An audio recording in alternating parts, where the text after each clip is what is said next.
approving the recording of the invoices. That is correct. That's Okay. everything that's come through the library office currently, and then they go over for the process of actual payment through the city. So sometimes there is some lag in time for those to happen from when we actually post in the warrant. But once they're submitted, you would assume they're part of the payables Not always. until we authorize their payment. Well, we have authorized first, then it goes to the city for payment. So that's where the lag time, with only 2 meetings So per when are month, they recorded as expenditures? they're recorded as they see them and as they process. I believe right before payment, they get recorded. So in effect, we are approving the recording and payment of the invoices. We are as the library, Okay. yes. So case in point, included in the $100,000 that we're authorizing tonight is $25,000 to CDW, which is part of our budgeted $35,000 Correct. for computer hardware-related expenditures. Correct. But it's not reflected in the financials yet. Right. Even though we're acknowledging it tonight. Yes, yes, Okay, that's just the disconnect I'm struggling with. yes. Because it's not recorded by the city. Well, they haven't cut the check. It's not reflected in our because- financials. Yeah, Yeah. correct. Yes. That's why that's why Marcia and I, we try to give you everything up front, what's gone through and what's being processed. I don't want to hold back that. And actually, there'd probably be more work then to find out what they're processing and what they're not. We just assume give you everything that we know has been approved and is leaving the library and going over to the city in order for a check to be cut. The analogy I would use is driving a car. You need to be looking ahead where you're going, but in the same token, every now and then you need to check the rearview mirror to Correct. see where you've been. When we review the treasurer's report, we're looking historically at what we've spent and where we've been. But now it seems the warrants are looking forward because you got a significant item, 25 grand, not reflected Right. yet. They always have been. I mean, we've always gone through as close as we can to, we take everything through the month as close as we can to tell you everything that's left our office. That hasn't been reflected all the time through the city yet in terms of payment. Okay, thank you Yep. for the clarification. Any other questions? I do have one Julie, note. yes. I just want to make a note of, if you look at the minutes for March 1st, and actually the last page, which is page 32, I want to finish a sentence for you. Under where it says direction, under the second bullet, it's actually the one that's not enclosed or darkened. It says, find $65,000 in the budget to cover the cost of the stipend and security cameras, it should say. I want to make sure that the stipend wasn't just that amount, but there was another thing associated to that cost. So it's page 32 of the March 1st minutes. It's in the board packet.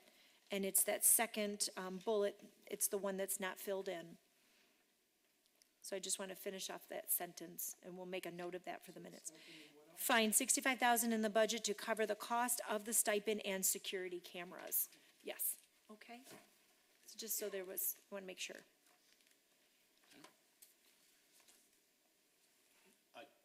Trustee Lesko. Yes, being new, I just have a question on this 101,000. We don't know how much of this the city has processed in the March statement? Right, I mean, we're getting, our financials are only through February, through the end of February. But what we give you is even beyond that a little bit that's come out of the library, so you can see how things are being processed and what's being approved. Okay, so at this point in time, the city can't tell us of the 101,000, how much has been processed? Well, I mean, it's when they make their payment, it's when they post it into their computer Right. and then cut the check. That's when it actually becomes, and it might not hit that time that they're showing it in the report. I'm still confused. We still can't, They're not vouching the payables in advance, is what they're saying. They're waiting until they record record these. That's what I find troubling. Yeah, that's, okay, maybe that's my problem here. Maybe, okay. I think it is accurate to say that all of the things on the February warrant that we approve are not necessarily recorded on our financials as history for February. Yes. I find that And we don't hard. exactly know, probably most are, but not all. Right. But if you would look on page 4, the DTE energy bill runs for the period 12/20 of 2013 to 1/23/2014.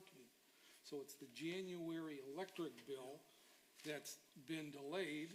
It's still not processed through February. It's now gonna get picked up in March, even though, And I think that's timing on when we receive it. Yeah, the city gets it first, sends it to us. We do approval on it. We say, yes, that's correct. We look at things and we send back and approve, and then it goes through the process. right, but you're So- not recording it, you're just submitting it. Well, we don't record it, right, we're letting you know, right, yeah, because we don't do the recording, they do, yeah, We don't really record it. Right. Library doesn't record it. yeah, we're not going into their financials, they have to be the ones that go in and, That's not true for all the bills, though. That just happens to be the utility bills that come to the city first. yeah, most things come directly to us. Right, I mean, it's just Correct, the utility bills that are, Yeah. and maybe a few others. but right, For the but most part, for the they most come to part, library everything comes first. through us, that is correct. Yep. Trustee Burke. Page 4, Library Design Association, dedication plaque 6. What are those? Those are signs that are going with artwork in the building that match our decor. So they're actually, for example, we just had our artwork, they had to be updated because the artwork, we added the dial and the artwork description. For example, the wood artwork that we had, the Maha Maze that's in the lobby. That was a donated plaque that came from the family. And then once we got the dial tone and everything added up, we had to change that signage so that the dial number and everything was part of the description when you walk through the library. So it's a change in signage. Library design works through a company that we get those signs through to have those done. So those are all completed now. Thank you. Yep. You see another hand up this way or not? No? Okay. No further questions or comments in regard to the consent agenda? Move to approve. Been moved to approve. Anybody second? It's been moved and seconded to approve. No further discussion on the consent agenda. All in favor of the consent agenda, say aye. Aye. Any opposition? The consent agenda, as presented, has been unanimously approved. Item number 4, correspondence. We We have just a have. congratulatory note. We do. We just have one correspondence. The note is from Nicole Gibby Mungua from YALSA, which is the Young Adult Library Services Association, which is part of ALA, our American Library Association. They're a subset. Just thanking us, we took part in an evaluation of teen services, and for doing that, the library received some publications, some very useful teen-related publications that we can use in terms of planning for programming, evaluating, things like that. So it was just a little gift that they sent and a thank you for us taking part. We try to do that when we can, because it helps with statistics when you're looking across the board and across the United States as to how library services are doing, and this was specific to teen services. It's great. No There presentation. being no other correspondence, the next item would be presentation. There is no presentations tonight. Moving along to item number 7, which is public comment. This is an opportunity for members from the public to tell us their concerns, ask us their questions. So if there's anybody from the public, please approach the podium. I don't see anybody rushing towards the podium, so I'm going to close the public comment for now. Moving on to item number 8, which is the President's Report. First item under the President's Report is item A, the library goals. I'll turn that back to you, Julie, to report on how we're doing on our goals. Sure. So just to add a few things, we added netbooks updated to our service tablets for roving reference. So that allows us to do more searching and more reference so we can walk about with our patrons. We also had several suggestions, if you see implemented or considered for the future, including the MacBook Pro laptop available for patron use. We're investigating the Mac workstations currently, because that was a suggestion that came out of the technology survey that we had. Workstations having the ability to upload photos from digital cameras, new wireless printing software, which we are also investigating. And then, and the print on, which that I apologize, I don't have a description of what that is. But these are some of the things that Barb and her IT department are currently taking into consideration based on the responses that we received from our from our technology survey that we hosted last fall. If you look on page 36, we had some presentations to some of our homeowners, Churchill Crossing, Roma Ridge, Cheltenham Estates. So as you can see, we're still continuing to reach out to our homeowners. Just below that, we provided a tour and information about our teen space to the Farmington Community Library, who are interested in the way we've provided that service to our teens. And they're looking to possibly recreate something similar to that in their own library. They have a middle school that is directly related to the library on 12 Mile, and so they can see the benefits in that. And obviously for us, it has been a benefit in working with our teens. The scrapbooking event, which I believe I did share that we raised $450, so that has been added. And we're getting ready for our On the Road program, which will be held on April 30th. And that's going up to Meadowbrook and into the Rochester area. And I want to let you know that we only have 4 spots left. Otherwise, the program will be full, and that's fantastic. We look for close to 50 people to attend that with us for a fundraiser and a trip out. So if you know of anyone who was talking about wanting to go on this, this would be the time to remind them, because we are getting close to our numbers. We, again, on February 14th, we met with the city again in regard to some possible changes to the phone system and planning, and that continues to go on. We'll talk about that further during budget. And last, we had a meeting with the community development to help resolve some outstanding plumbing issues that happened last Tuesday, and we can talk about that again during the budget time. And that is all I have. Any questions or comments from the trustees regarding our goals? Thank you, Julie. You're welcome. Item 8B, which I have added to the agenda, is committee vacancies. We have some vacancies on our committees because of the 2 departing trustees that we have. So it was my intent here not to shuffle these committees up, but basically to replace the vacancies that we had by the 2 members that had left and the 2 members that have joined us since we've last really addressed who's on the committee. So at this time, I would like to appoint Trustee Messernick to the Policy Committee, to the Strategic Planning Committee, and to the Building Landscaping Committee. And given that one of our former members was the chair, I'm going to ask Trustee Margolis, who is already on that committee, if you would also be the chair for the Policy Committee. I'll appoint you to a chair.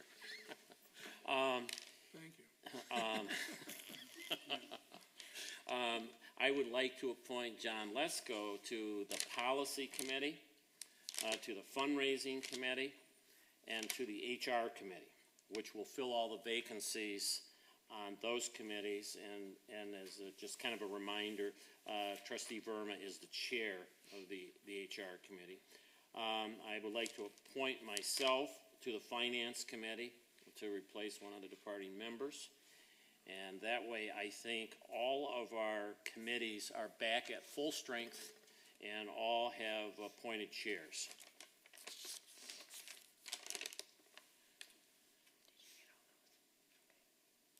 Unless there's any questions on that, I would like to move on to item 8C,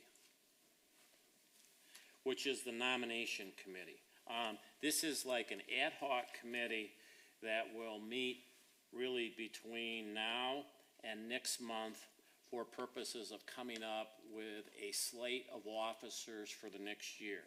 And I've got 1 volunteer. Trustee Messernick has volunteered to serve on that committee. I will serve on that committee.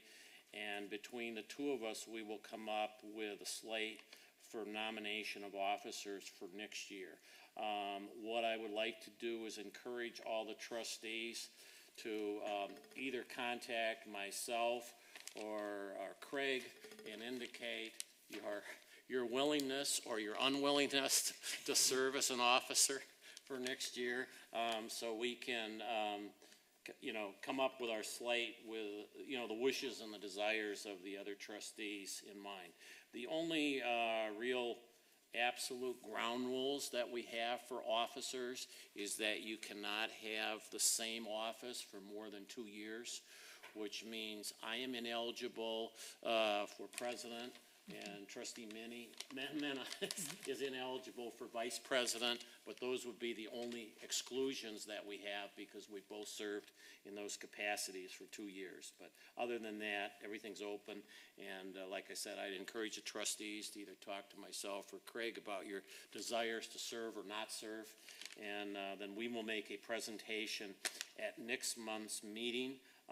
It's just a presentation that comes from the committee. Ultimately, the trustees themselves will vote on who they want for the respective officers. And trustee Verma. We are looking for 3 positions, president, vice president, and secretary. We have president, vice president, secretary, and treasurer, 4 positions. Treasurer also? Pardon? Treasurer also, okay, so then the present treasurer is not eligible to be continuing for the treasurership. You can only be in an office for 2 years. Consecutively. Yeah, 2 years consecutively. That's Okay. correct. That's Thank you. correct. It means all the 4 positions. No, there's only 2 positions where we've maxed out so far. No, but the they're all- election will be for all the 4 positions. correct. Oh, yes, the election will be for all 4 positions. Thank you. But the 2 positions, Yeah. trustee Mena and myself have maxed out. Sure. Okay? That make sense? Okay? Moving on to item number 9, and would take note for the minutes that trustee Checkeye has joined us now, just in time for the treasurer's report, trustee Checkeye. Wonderful. Okay, what I'd like to do is go through items A, B, rather quickly, not to gloss over them, but rather quickly so we can get to the heart of what I think is today's meeting, which would be the proposed 2014-2015 budget. So with that, starting on page 38, where we typically will show the 2012-2013 approved budget, 13-14 budget, and so forth, I would direct the trustees principally to the second column. Not on, hold on here, I apologize. I'm going to take you out of order here, folks. I'm going to take you to what I think is page 48, thank you. 48 and 49, which has a side-by-side comparison of the 2013-2014 budget, our budget currently in effect that we adopted a year ago this time, as well as category or column, the second column, the green column, which is entitled the 2013-2014 forecast. And based upon our last monthly board meeting, and I believe also coming out of our budget discussions, the chair or the director has gone back and attempted to cast her crystal ball for the next 4 months as to where she believes that the library will come through to finish the year, timing issues aside. And so with that, and I think we've discussed our notes, and I defer my notes. My numbers were a little bit different. She had the benefit of more information than I did, but I think that she did an outstanding job on this. And the upshot would be, whereas the 2013-2014 budget anticipated that we would have revenues less than planned expenditures of about $481,000. Stated differently, that we would need $480,000, give or take, from our fund balance to cover our operating expenses for the 2013-2014 fiscal year. Based upon the forecast presented to us here today, that number looks like it'll be closer to about $471,000. And that 471 does contemplate probably two significant expense categories that were not planned and were not discussed, but I think they represent the realities of a building as it gets older and, things happen, is what I would say. That would be, we had some significant unexpected expenses in the building maintenance account as well as the ground maintenance account, and those added up to approximately $43,000. So, starting out anticipating $481,000 we would need from the fund to help us out through the year. Based upon the director's assessment, we're at $471, and that $471 does include, like I said, $43,000 more than was anticipated. I would say hopefully one-time expenses or not reoccurring expense items. They may resurface themselves in a number of years, but they shouldn't be incurred on an annual basis. And this does not include an additional $17,000, give or take, projected tax revenues that we initially have been guided by the folks at Treasury here at the city that we may get an extra $17,000. But I believe as of as recently as the last week or so, I was told to keep those numbers as is. yes, keep So those I'm numbers as keeping they them are. So conservative. effectively, what Julie has done is she has continued to track where she originally anticipated these numbers to be, but there's potential $17,000 floating out there. And I say potential $17,000 because that's not a number that anybody pulled out of the air. That was a number based upon some original forecasts from the city. So through the tax appeal process, that may be scaled back, it may not be. But Julie's revised forecast here does not anticipate that. So in essence, the library forecast suggests that we're gonna do about $10,000 better than we thought we were gonna do this time last year. And we feared. Even very good, Member Margolis, that we feared. That's including the additional $43,000 of the two line items, the budget for the ground maintenance and the building maintenance expense. And it does not include potentially another $17,000. So that $471 may find its way closer to $450 when all is said and done. And based upon our discussions and what you've done, I think, while this isn't absolute, I think Julie has really kind of gone back through and I won't say sharpen the pencil because that wasn't necessary, but I think she really did kind of open up the pages and look at where everything was for the next 4 months. So it's not guaranteed, but it looks like we shouldn't exceed where we thought we were going to be, and maybe we'll do better. I think we will do better. Yes. I have a technical question. I agree the extrapolation in totality fits with what we authorized for the year.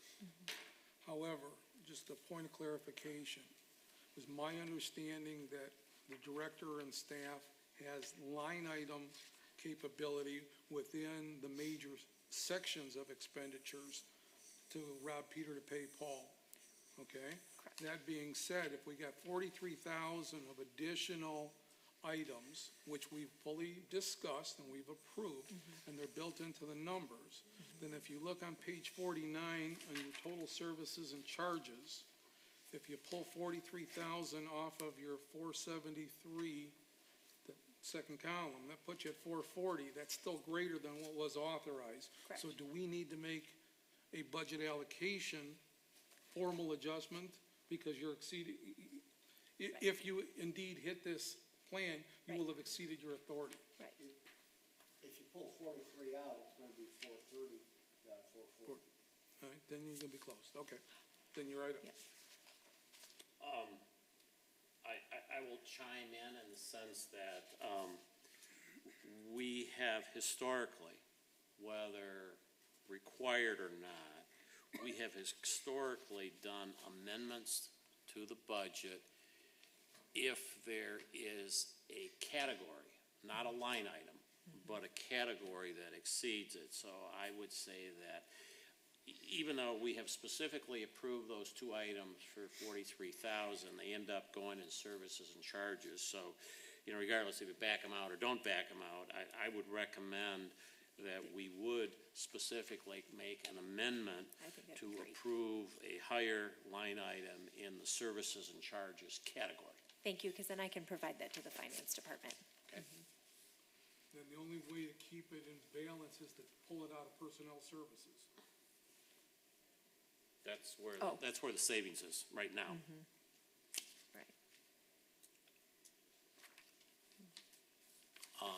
And we can do that now, or we can do that in a subsequent month where those numbers might be a little bit better. I say we wait. I agree. Okay?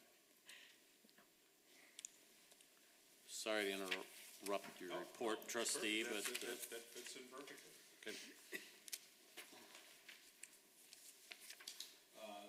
And with that said, in the budget, in terms of the financials with the Walker Fund as well as the fund balance, those items begin on page 44 of our package, 45, and then the balance sheets are attached. I do have one question myself that I was not able to remedy or to answer, and I wasn't able to get a hold of anybody at the city late in the day today, but that would be on page 46, the net revenues versus expenditures of $574,667. I'm off $40,000. Yes, you are. So I'm not so sure what that answer is, but I have left a message, and hopefully, if not through a separate email response from Julie, it'll be included in the package. I'm sorry, can you just point that, oh, I see where you are. Okay. Well, And I believe also when we talked to the finance director last month, we're gonna start getting more definitive information on a quarterly basis. Quarterly is So normally when hopefully- they. And that yes. would roll through the month of the March 31st if we're going on a calendar year quarter. So we should see something for our next meeting, And now, yep, at least more It should- detail all the way around in those accounts. And so hopefully the answer will be before that, but unless anybody else can explain it to me, I couldn't find it. Could you explain again where does trustee check? I'm not moving as fast as you and Julie and Right Rose. here. On page 46. So it helps if I'm on the right page, doesn't it? Okay. I'm a page behind, I'm on Yeah, 45. except the number should be, if you go by this, Should be 614, yeah, should be 614, so there's a 614, $40,000 766 and difference. 81 cents, so. Oh, I got And it. in the Walker Fund, it's $1,029 difference. And I don't want to belabor that, but it goes, I believe, to trustee Margolis's comments in general they made at the last funds meeting, and I don't think he wants to belabor it here No, today. I do. don't. Actually, I Oh, do. you Okay, I no. I will defer. I will. Okay. Go ahead, trustee Margolis. Yeah, the first 3 and 4 times that this has happened, I've been irritated, and I pointed it out. We've had some discussions, and now, I'm now beyond irritated. I'm perturbed. I'm almost fed up, okay? Last month, when we got the January financials, they did not have balance sheets. Okay, didn't have time to do it, that's fine. This month, we get balance sheets, and all of a sudden, now they don't match up. Okay, that's unacceptable. As the treasurer says, there's $40,000 differential, of course, to the negative on a year-to-date basis. And in the Walker Fund, it's another $1,000. But more importantly, for now the 5th time this fiscal year, there have been undisclosed prior period adjustments that are buried in the year-to-date numbers. So I don't know whether to accept the current period as good and the year-to-date then as being adjusted, or whether they're forcing one or the other. But there's another $22,735 of prior period expenses. Excuse me. It's more than that, because there was a $2,600 gain in revenues. The net effect is $22,700 coming out. So it's hard to opine on how well we're doing when the target keeps moving. And again, I can sympathize if it's a timing issue, as we discussed in the warrants. When you look at the year-to-date expenditures, the month-to-date expenditures for services, there's no TLN fee. Well, that's bi-monthly, so every other month you're going to get it. Okay? The electric bills, not consistently applied. Here we're approving the bill that ran from December to January, and it's looking like we have no expense Right. in the month. So it's very difficult here. It's just unacceptable that if they need to properly record things, and they need time to do it, then don't deliver statements for us to rely on. I would recommend that we delay the review and make sure we get accurate information, rather than opine, oh, pat ourselves on the back, we're doing really good, and then find out, ooh, there's another $25,000, another $50,000 worth of expenditures that we won't know about. So I don't think it's too much to ask if it's done properly. Just disclose what the changes were. Why do we have to stumble upon these and beg the question? It just, I'm fed up. May I, go ahead, trustee Checker. I know those are well said, and I'm not at that point yet of, because I think at the end of the day, these things will wash out, and I'm saying that based upon past years' experience. But having said that, I would like to, I'm gonna reach out and see if we can have a finance committee meeting with the new finance director. Now, he's already been on board for 60 days plus, so enough time to get his feet wet and sit down and talk to us in terms of, maybe our expectations are too high, but as trustee Margolis says, just give us, what are the, what are the assumptions? What's the footnotes that we should follow? I mean, is the cutoff date the 10th of the month? Is it, and candidly, these financials are getting harder and harder to follow. The presentation is getting tougher and tougher. But, so, that was one solution, or one thought in terms of trying to get to the bottom of this before the next meeting. That was gonna be my exact same suggestion, is that the finance committee meet with the city treasurer or whoever from the treasury department. And I think we will be more productive doing it at a committee level than trying to do it at a board level. I saw a hand, I think, from Mr. Lesko. Yes, I agree, and I still can't understand why it takes them so long. They have a cutoff date of the 10th of the month, is that what the policy is? I believe that is what their date is. That's the We date don't I've know for heard. sure, but maybe if we had some of those parameters, that would help understand. And their statements are dated the 10th, so maybe it's earlier, maybe we don't know. Julie, could you try to set that up? Absolutely, yep. Okay. And I will look for next week, and so I'll be in contact with all of you. Okay, okay. Thank you. Now, moving on, that would take me to the library cafe report. Julie, do you have a comment? I do not. Okay, is it Yes. paid? Has he paid, he has not paid this month. Paid, yeah. I'm sorry, were you done with the financials? Because I have another question or two. I'll come back. Okay. I was, Okay. but, Yep, he has not paid yet this month. before we move on then to the proposed 2014-15 budget, any other questions on the 23, our current operating statements and fund balance presentation? Trustee Margot. Yeah, I do have a couple questions. Number one, under health insurance, account 716, you got a negative $2,800. Was there a census change or a credit?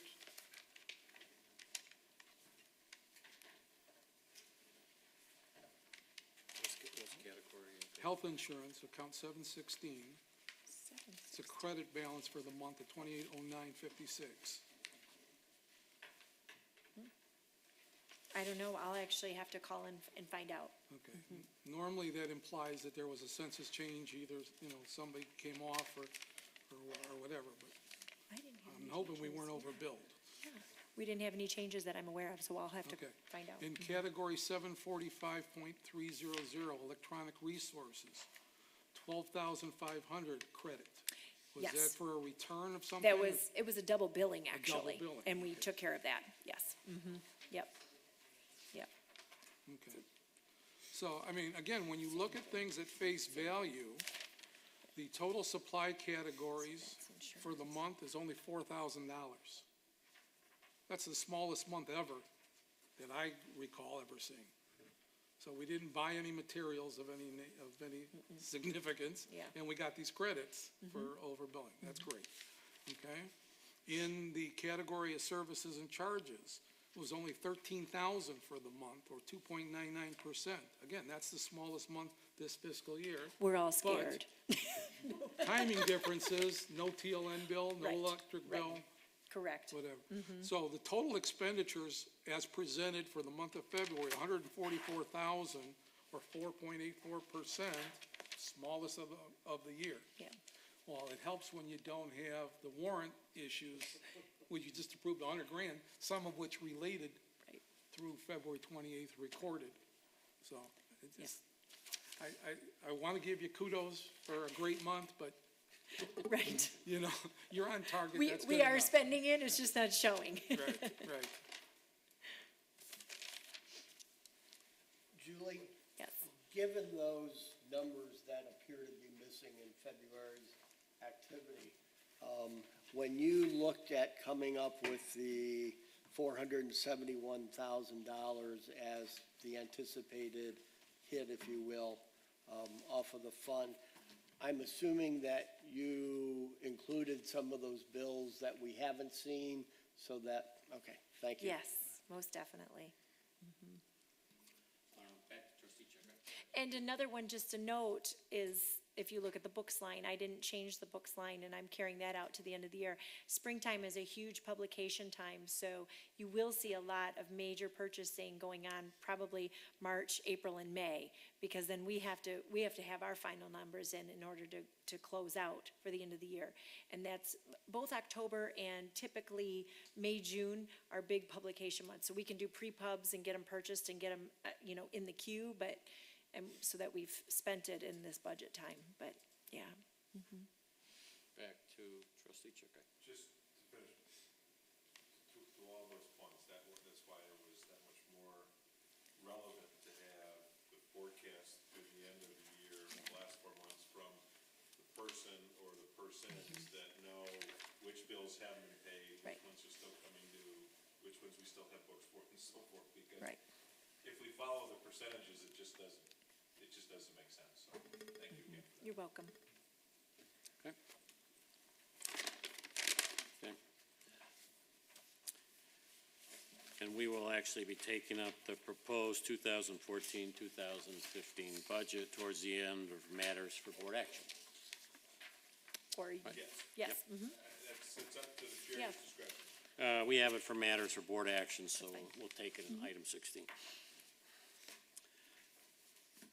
Thank you, trustee Checker, for your report. Any other questions, comments for the treasurer's report? Not, we'll move on to the director's report. Item 10. okay. Just a few things to let you know that's going on. Most of the month was spent finalizing those budgets and also getting more additional information for you. I know that on March 9th, you did receive a budget packet along with another updated narrative that gave you some updates as to where we were with some of the things, phone, building, plumbing, things like that were still going on based on our discussions that we had. We are in full swing with our partners, our library partners for our Community Reads 2014. So we have not determined a title yet, but we are working on that and looking forward to another fall event. This will be our 5th. It's hard to believe, but this is going to be 5 years now that we've been having this wonderful partnership with our local libraries and being able to provide a great author program and getting people in our community to read one book, which is the point of it as a community read. We did say goodbye to our city manager, Clay Pearson, as you know, and I did want to put a shout out. I hope I'm echoing our other board members as well, that he was just a huge support, both him and his wife Jennifer, to the library, not just as a city manager, but also as a library user. And I think that is a huge kudos to him. To be not only supportive of what we do, but also to be in the building, to use the building, to see how things are run. And he did that on a regular basis for us. He would attend programs, he would use the cafe. So he checked out materials, and it was great to see that. And that was regular. That was him as a faithful library supporter.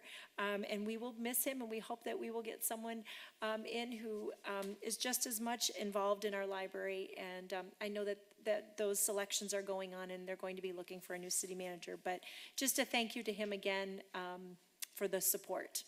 And then I gave you an update as to where I've been in the last month, different events that have gone on and different meetings. We did meet with our Teen Space Committee, and we are looking based on usage.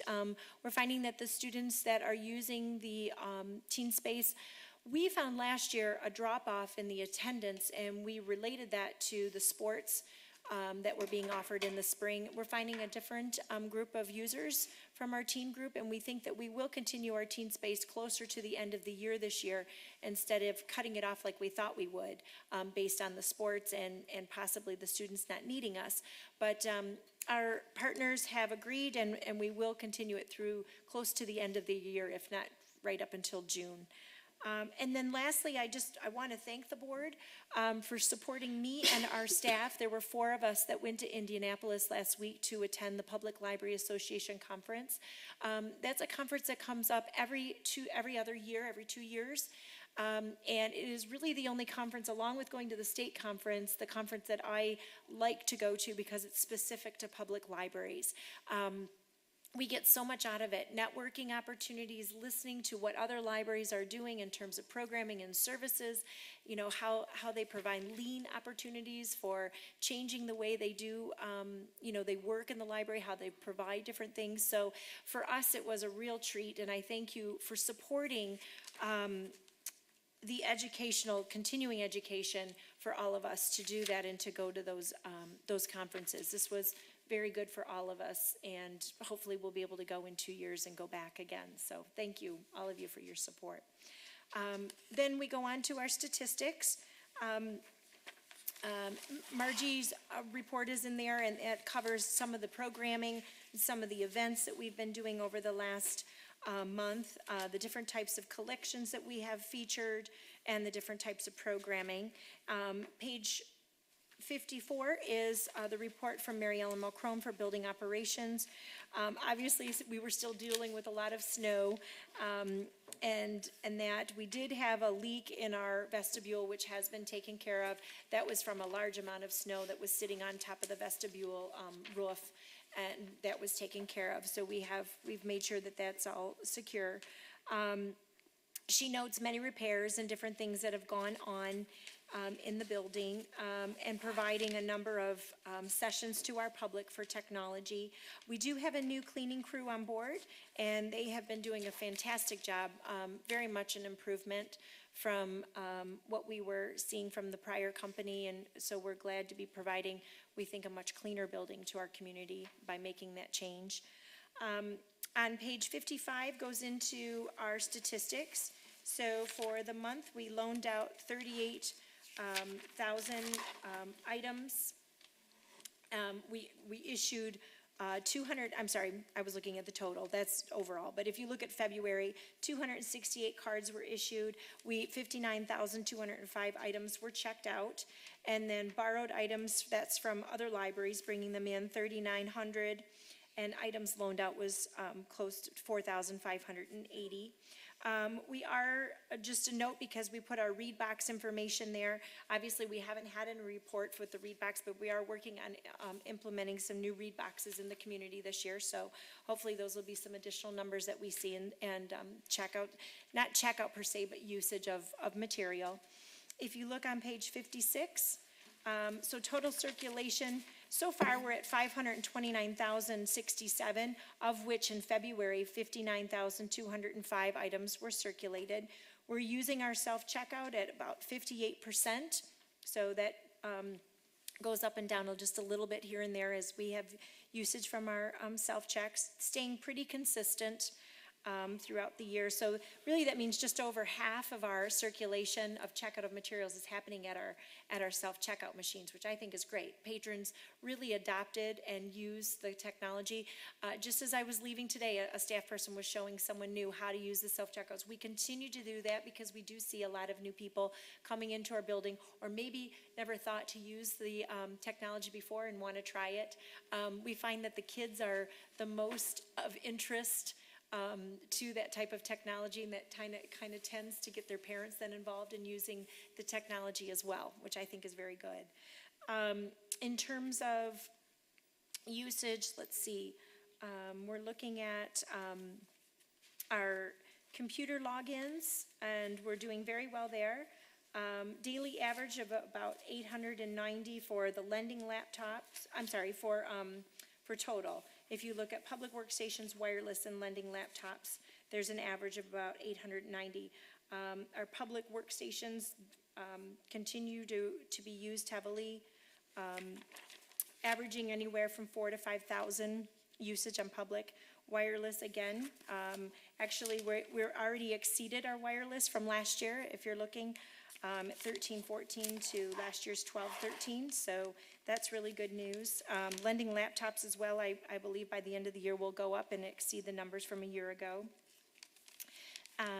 Let's see, and if we go to page 58, this is our early literacy workstation usage. Again, doing very well with the usage there as well. And then on page 59 is the different types of technology sessions that we offer. So different options for one-on-ones and tutoring for technology. On page 60, on page 60, it shows our three options for Frigo, which is downloadable music, Overdrive, which is our downloadable books, and then Zinio, which is our downloadable magazines. So again, those numbers are doing very well. And then our last page of, second to the last page of statistics is our charging station usage. So we did have one for the month of February.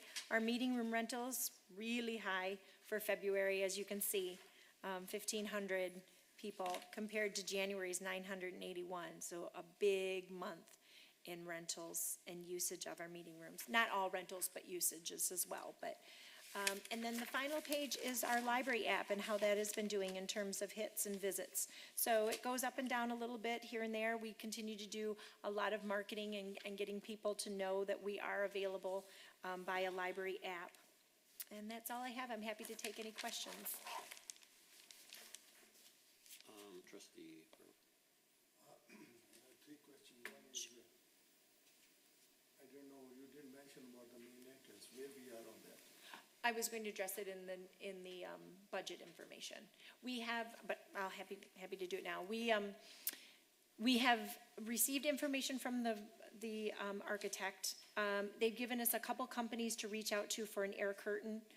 They've also given us a location of one that we can look at, and it's in like a residential type of housing, not resident, but I'm sorry? Wasn't it a retirement? Yes, community. So quieter, so it'd be good to see something like that. It wasn't in an actual store, which we know of, for example, like Lowe's or Home Depot. It wasn't in something like that. So we have to go out and see those, and I have Barb getting pricing currently just to get an idea of what an air curtain would cost us, and based on size. The architect gave us the information pretty much and has said, go ahead with that information and work with it. They don't want to charge us, for additional plans or anything like that at this time. They were able to give us the information to kind of move us forward to make some decisions, which I'm waiting to get those costs. So we will be visiting the site? Yes, we will. I will be happy to include some of you in it if you'd like. Sure. We'll go ahead and we'll get that set up in the next couple weeks. Mm-hmm. Yeah. Second question is, in one of the meetings we mentioned that we would like to go for a new vehicle, and you were thinking of going to Varsity or somebody to find out how we can lease or something like that. Well, at this time, I just wanted that to be future, knowing that the van is getting older. It's not something I'm going to address right away, but it is something that we do have to address in the future. When I was at the Public Library Association conference this past week, I did go to a couple bookmobile vendors just to start getting my feel for what costs are, what we might want to do in terms of upgrading or changing the way we do outreach in the future. So I just wanted to give you a heads up that that's going to be a future cost coming down the line, and then I will continue to start looking at options. I do agree with you. There is an opportunity for us, once we get a feel for what we're looking at, for what potentially something could cost us, that would be the time to then go out and find out if we have someone who might want to work with us to make that happen. So when you say future, how much is that future? As soon as possible in January next or this December? It's not this budget year. Okay. So I'll be spending this budget year probably looking for 15, 16. Mm-hmm. And then you have a new custodial company. Yes.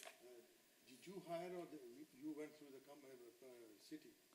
The prior company, we went through the city and we found that we were not satisfied with the work we were receiving. So they unfortunately actually ended their contract with us And we had to go out and find. So we went back to the bid and all the information that was provided when we went through the bid process with the city to look at another company, and we interviewed a few of those companies to come in and then got a price from them. Now, this company, you have done any security check for that? We have done all of that. All of that gets done, yes, You're satisfied? prior to, yes. Thank you. Yes. Thank you. Any other questions or comments? Trustee There was Lester? someone in the report, you mentioned approximately $15,000 of unpaid unpaid fees for past due books. Yes. What's our policy there? I don't see a receivable or anything for any unpaid library For fees. unpaid, we don't have one for unpaid. We just, what we record is what we receive. So that, the question was to ask what was still out there over the last year that we have not received. So those currently are still unpaid amounts that people are holding that are current card holders. And I'm assuming that those people, we don't allow them to use their library card? It depends on where the threshold, we have a $25 threshold. So if they're still under that, they might be still using the library and still checking out. If they're over that, then they've been blocked. So they're not currently using the library at all. They don't have any privileges. And you force that renewal to settle up. We do. At the end of the year, every year, we ask our patrons to renew their library card, and at that time, a policy was made a year ago that patrons have to pay their fines in full in order to get their card renewed. So, Trustee Mena? Yeah, Julie, it was nice to see such a large number of community members come in last month to take advantage of the impromptu technology sessions that we have at the library. I did notice a larger number this past month for impromptu. I'm just kind of curious to find out what are those things that our community members are actually coming in for. Do you know what they might have been? I mean, I can get you a detailed, I don't off the top. Typically, people come in, maybe they're working with Excel, but they don't maybe know how to set up a chart. I'm just giving as an example. So they might contact us and say, you know, I know Excel, but not well, and I'd like to know this particular, I'd like to know how to do this. Now, if we don't cover it in an Excel class, we might take the time to sit down with them and give them that one-on-one. And we make sure that it's something that we pretty much have. I know Dominic once in a while will research something in order to answer it, but for the most part, he has the expertise or can sit down and help. You know, there's still the DVD conversion. That's still, even though we offer classes, that still might be something that someone needs to be walked through again. They might have attended the class even and maybe missed something, so that could be another option. But I'd be happy to give you a list of some of the things. well, what you're saying, just so I know, all of the columns in this report are scheduled classes except for the impromptu. Is that what you're saying then? Correct. Okay. Yes. So yes. it could actually be, the impromptu could be covering some of these other topics outside of the normal schedule. Impromptu too could also be, he's on site and someone might actually come into the library and have a question for technology and either the reference desk is too busy and can't give them their full attention, so they might call out our tech person to do that. So that's also an opportunity. So we're really trying very hard with customer service to help the patron if we can. You know, some people end up sitting down at a computer and they get stuck. And that can happen. And if they're, and they might be working on something that's really important to them, and if we can help them get through that, we will do So it. is that one staff member that handles all those impromptu? Dominic does a majority of it, but Right. there's a number of people that can do those. gotta But like- Dominic does do a majority of them. Well, kudos to him. I mean, Yes. obviously, he has to be a jack of all trades to be able to He handle all that. is. He also does a lot of our training for the staff in terms of when it comes to, like, we're getting ready to do Windows 8. You know, we're getting ready to do, so he's providing some training with that for the staff. He's already gone through, started to learn it, you know, started to get himself up on some of the new things. And then he sits down with a group of us and we'll go through a short training, provide slides, provide our cheat sheets.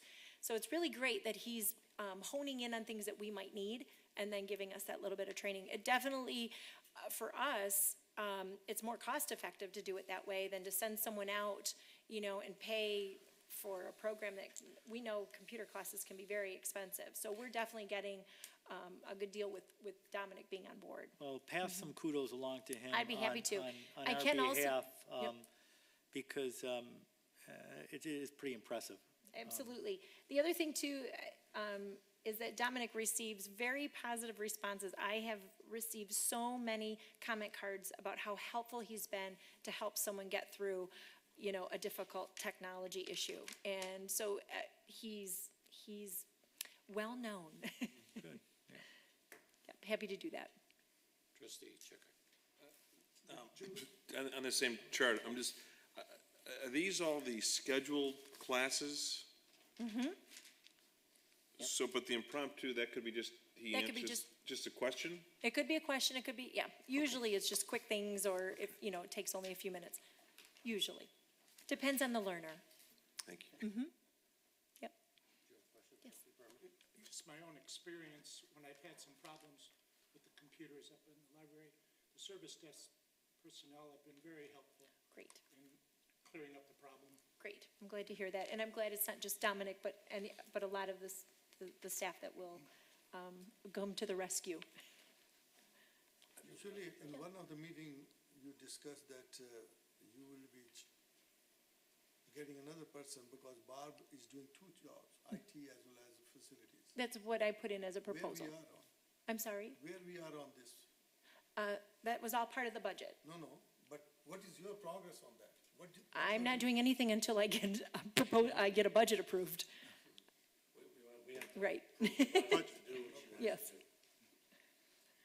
I don't think I can act on something I don't have money for. So, Depends on you. yes. Any other questions or comments to Julie? It's my understanding there is no Friends of Novi Library report? There is not. Okay. Historical Commission report, item 12. There is a write-up from their January meeting. What I'd like to highlight for you, and actually you received a small little packet this evening at your seat. Just wanted to give you a heads up to the project they've been working on. It's called Motor Cities National Heritage Project. And we're close to being complete.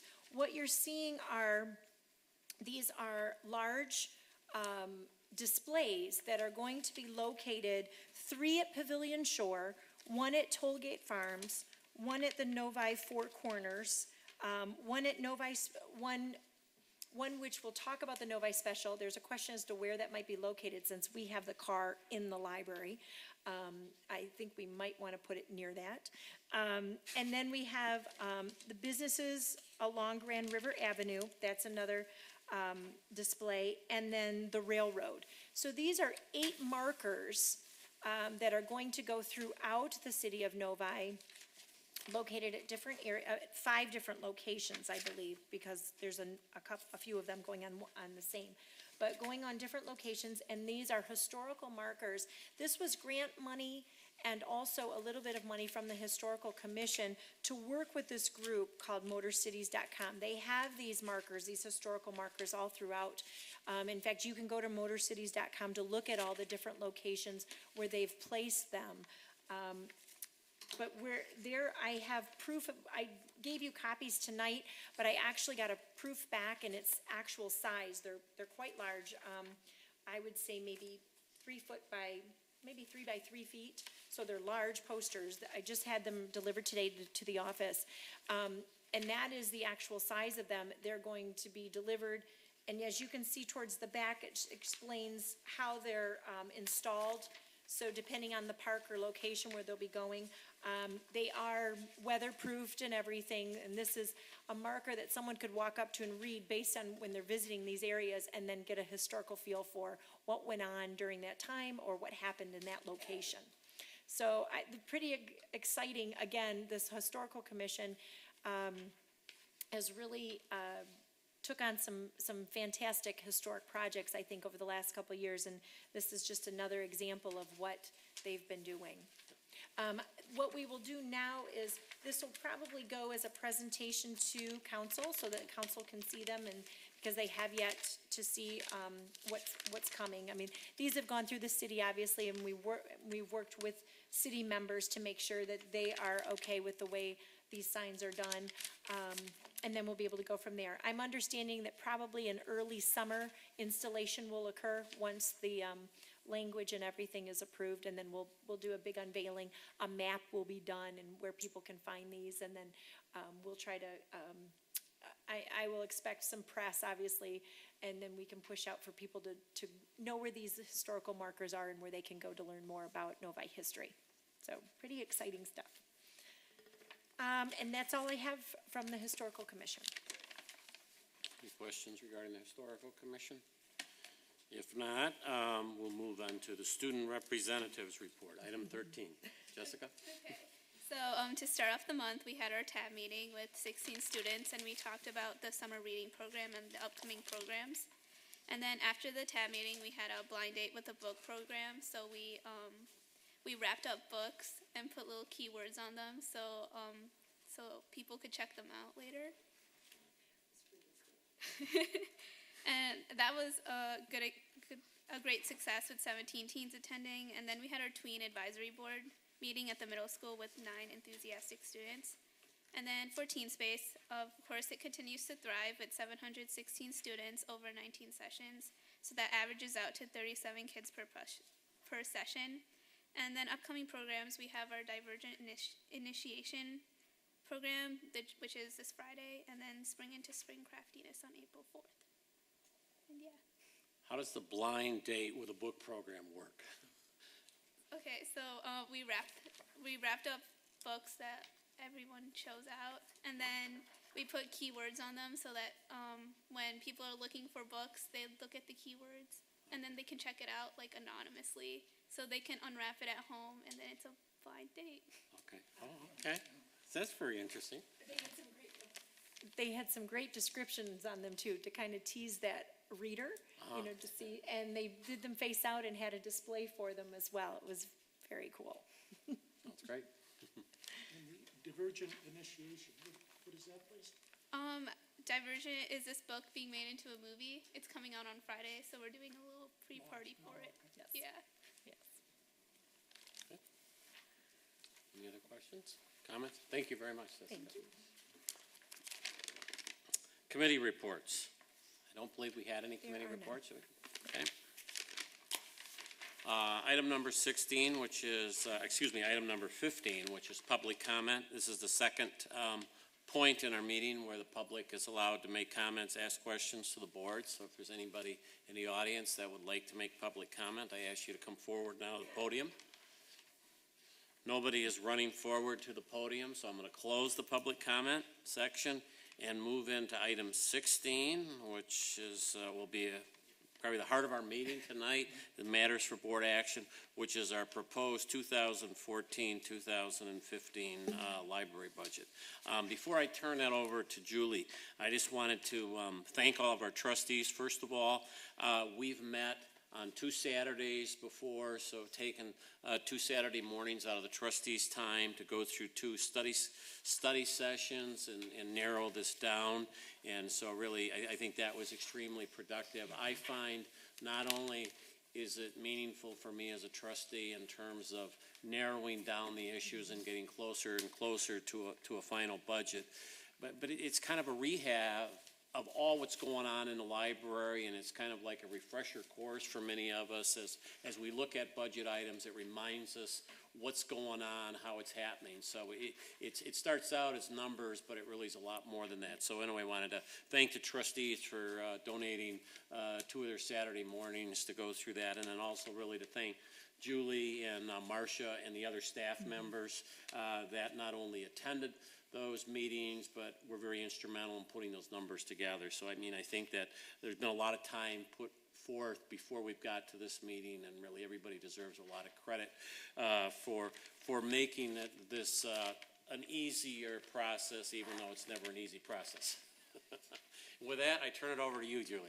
Well, thank you, and I do want to put a thank you out, and that's to my management team, because they helped me have these conversations and get to these numbers so that I can bring them to you. And they've been working since December along with me, trying to get to where we are and with this budget for 2014, 2015. So I gave you the budget. Now, there's a couple things so the one you received on March 9th, which was in a separate email with the narrative, in that one, what I did for you is I highlighted all the areas where I took some reductions. And that was in order to meet, what you had asked of me to come back with, to take some money back and see if I could do some more tweaking of the budget, which I did. So if you look at that particular, report, you will see all the areas that were reduced in some way. And then, a couple things I want to add. In fact, Trustee Check, I brought to my attention this afternoon in an email. I did not add in the adult programs number in revenue, which is 665.289. So I do need to add that in, into this budget line. Typically, I don't budget it, because what that line is revenue coming in for the on the road and then paid back out. It's just used for that purpose. They need it, the city does, in order to show money coming in and out. But I'll go ahead and add that, just so it exactly reflects the city's report. That was the one thing that I missed.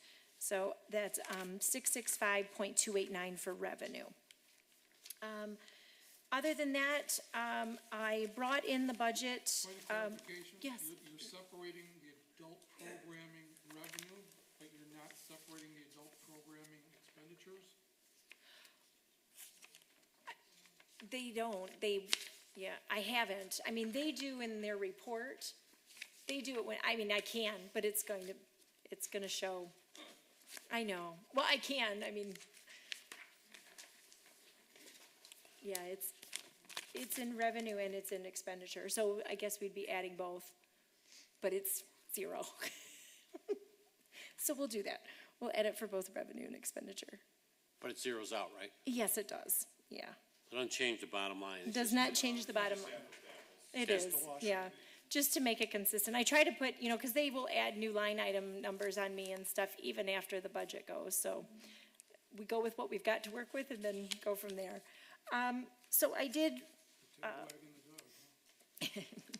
so I went ahead and we're looking at, for proposed 2014-15, we're looking at a total revenue to bring in $2,566,200. For expenditure, we are looking to expend $3,016,650, which is looking to then utilize $450,450 of fund balance. Yes, that's right. I wanted to make sure I was looking at the right column. Can I point out that when we did last year's budget, we did a 2-year lookout? So not only did we adopt the budget for the current fiscal year, but we did a preliminary look at this current year, and they're eerily similar. Thank you. Yep, you're welcome. And so we will need to use fund balance. I was asked to go back and do some tweaking, which I did, bringing it under, because when we met in March, we were looking at that fund balance being over 500,000. Couple things that I do want to point out. If you look at the line, the blue line just underneath where it says total fund balance, I did put in there, and because these are costs yet to be determined for us, plumbing and main entrance, not added. One thing I did not note in there and needs to be added in is the phone. So there's also a phone charge that we'll be looking at when the city decides, to make their changes and how that will affect us. In my narrative, I gave a range of 15 to 20,000. I'm confident at this point that we're going to be on the lower end, but I don't have exact numbers at all. Nothing has been at this time itemized out and even looked at for proposal. So I'd like to add just an additional note of 15,000. So you're looking at a total of 39,000, because I will add the phone note to that line. And again, these are things, we don't know what the cost of the main entrance will be. I just guesstimated 10,000. I have no idea, gentlemen, what that cost is yet. We have not seen costs come in. I kept the higher plumbing cost of 14,000 in, just because that was the higher of the two costs that came in through the narrative and what I've seen so far. I can tell you that we have had Charles Boulard from the building department meet with us last Tuesday. He was surprised by the quotes that we had seen. He was not sure that those were good quotes to necessarily go with. He's gonna work with us to try and get, some better help, to address the issue that we're having with the plumbing and the loud noises that are going on with the plumbing. So I'm keeping, that cost just until I get much better numbers. These will all be things that I can bring to you as soon as I have them, but I don't at this time. So Julie, what you're saying is that possibly that 450,000, Could go back up to 489. okay, that's. It could, my if we went for the higher end.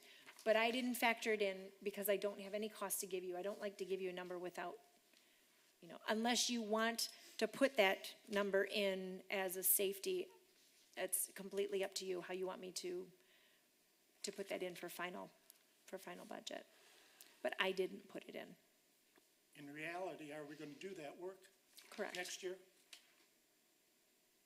Potentially.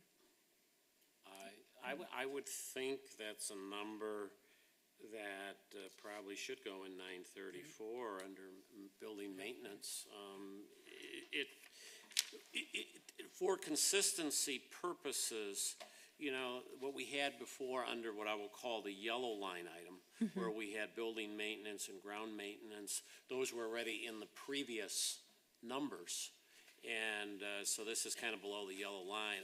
I feel better putting it in the 934 category. Okay. Notwithstanding, those are very preliminary numbers, but Right. I really think that's kind of where it belongs. What I'm going to do then is I'm going to move that 934. It's actually 934 for building maintenance, which is the plumbing and the main entrance, but the phone is actually coming out of, I believe, the technology line, and I'll have to look at Well, that'd be correct. Yeah. And I will make notes of that, but I'm going to move it then above the total fund balance so that it's in that fund balance for a total for you so that it reflects the 489. Trustee Margolis. I beg to differ philosophically. I prefer to leave the operating budget to show recurring expenditures in terms of what it takes to run the library operation. When we encounter one-offs, which are equivalent in my world to CapEx investments that serve over a longer period of time, I'd rather have those segregated as a special allocation of fund balance rather than trying to remember a year or two from now, why was the building maintenance difference now? Oh yeah, we spent an extra 15,000-20,000 on this project. Nobody's gonna remember it and look it up unless you segregate it. So we discuss, it's purposeful, and we approve it as an expenditure which has to be reflected in current year budget. I agree with that. So it impacts the total deficit, but I'd rather not commingle it with building maintenance, normal, recurring, ongoing MRO stuff. That's my I think I'd suggestion. concur with that. Well, let me ask you about next year then, when we're really going to address the computers that we postponed from this year, which will be a somewhat unusual expense, but they would normally occur in the operating budget. They're in the, so for proposed, the data processing is $14,000. And that's actually one of the lines that came down, we had talked about 25. The purpose for that, I went back and I talked with Barb, and the laptops can hold off, and we have another way of deploying and using them. So I did not include the laptop costs. I came with you with just the security camera costs for the new year. So that's what you're seeing is the 14,000. So if you look at the projected, which is the next column, the blue column for 15-16, that's where you're gonna see the computer cycle begin for the 68 units that will need to be replaced. And that's that's beginning 6-year replacement. But that would show up in the normal operating. That would show up in the normal because we're budgeting for it to be done. Right. Correct. And I guess, I still think we are now budgeting, or I would prefer to budget for the front entrance and for the plumbing and without knowing what the numbers are. Even though it's an unusual, it's not a reoccurring expense. Right. No, just segregate it, just as she did with computers.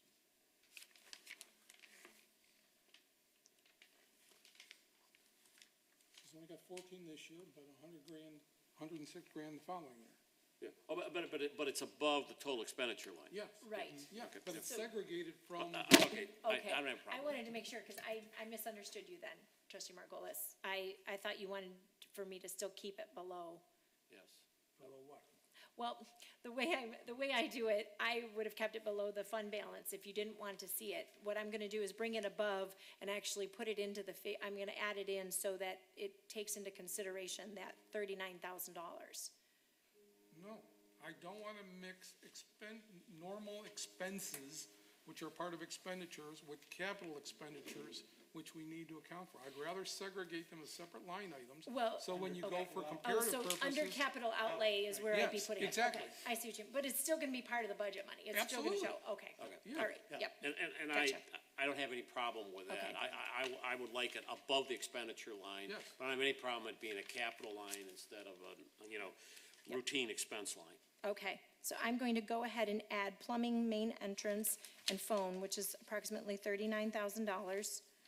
And I will add it in to the proposed under the capital outlay with its correct account numbers. Okay. It's Is everyone 24 and comfortable with it? 15, is that how you got, it's 24 for the plumbing, 15 for the phones, that's how you got 39? It's 14 for the plumbing, 10 for the main entrance, which is just a guesstimate, because I have not seen any total, so that's 24, plus the 15 for the phone, which is 39,000. Trustee Verma. How you scale to $10,000 for the main entrance? Honestly, I just put it in as a safety net. I have no idea Can yet. you do it for 20,000? Could you please? I Because don't- I think maximum will be better than 10,000. I don't think that 10,000 is the right move, because there's so much work to be done, drywalling and all those stuff. If you think I should, because literally it was just a placeholder. I haven't seen any figures. Yeah, but as you That- put it there at 10,000, I will put it 20,000. Because So I it's just- better to be on the higher side than you come back. I just want to make sure you're all, And Well, again, there was and I apologize for not being at the March 1st budget session. To me, there's a psychological burden when you hit the $500 million limit. So I'd like to keep it under 500,000 in terms of this. Exactly what I said. Yeah, so it may be between 10 and 20, you're right, but well, and the other We're- thing is too, we don't know what these phone costs I know that they're not going to come in more than that 15,000. They might come in less, so that could be money. again, within that category Right. of CapEx, Yes. you have the flexibility to Correct. move from one pocket to the other. So Correct. you may have that enough if you had 39 or 40,000. At this point, by adding 39,000 above the expenditure line item, you're taking out of fund balance 489,450.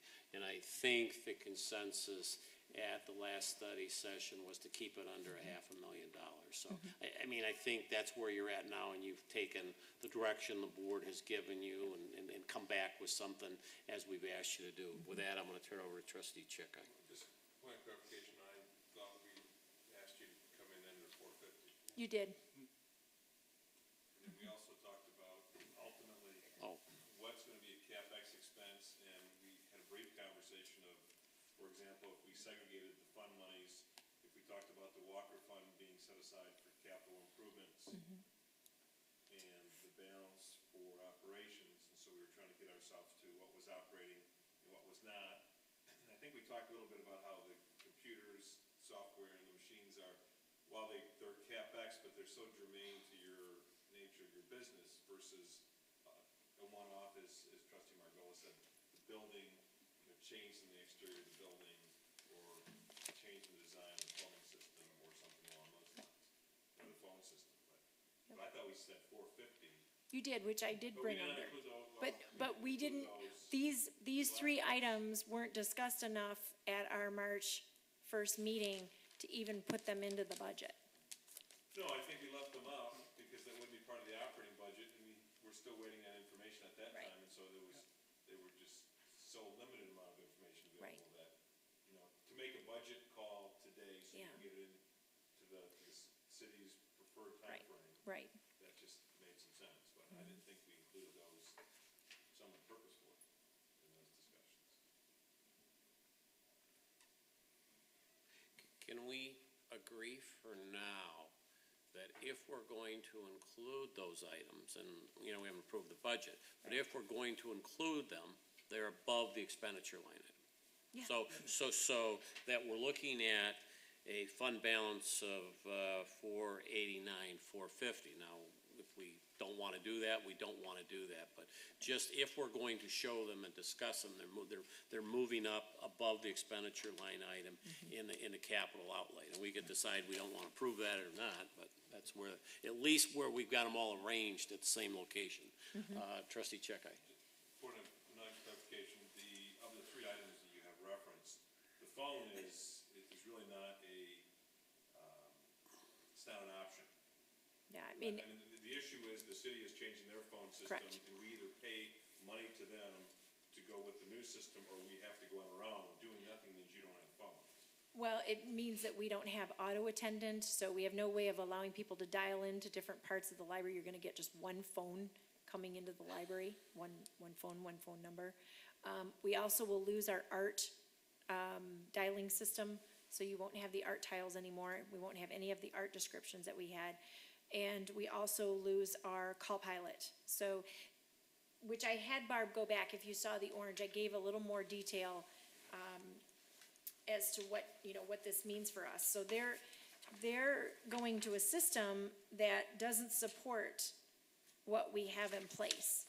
So, My point was, though, we need. yeah, it's critical, We need phones exactly. in some- Correct. and Yes. What we've been doing so far, once Right. again, is part of your core business. Yes. The tiles and Yes. so forth. Everything The other is. two, The plumbing, the again, maintenance, the front entrance, obviously, that's a comfort level. It's not a deterioration to the building if something is not done. No. It's comfort. And if I understand the plumbing issue, at least so far. it's an annoyance, and there's a concern. It's not structural. Right. If not Right. fixed, we will have longer or bigger problems. Right, It's- and- It's the annoyance.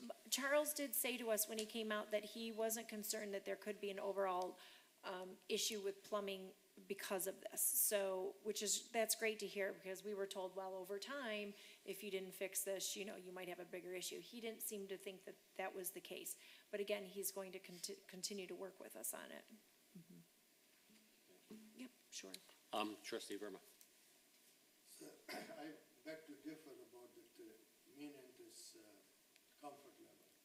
I was as a library greeter there, sitting there for 2 hours. And for three days, I was having fever and all those things. And I'm surprised our staff is working so hard, and they didn't bring those type of thing. And I was there for 2 hours, and for 3 days, I had a fever and everything. But it was cold, air was coming, and I think we had to do it.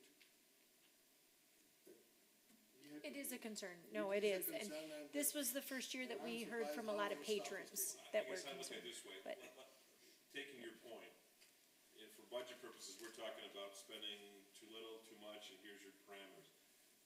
Right now, we're talking 10,000, and the proposal just was let's make that line item 20,000.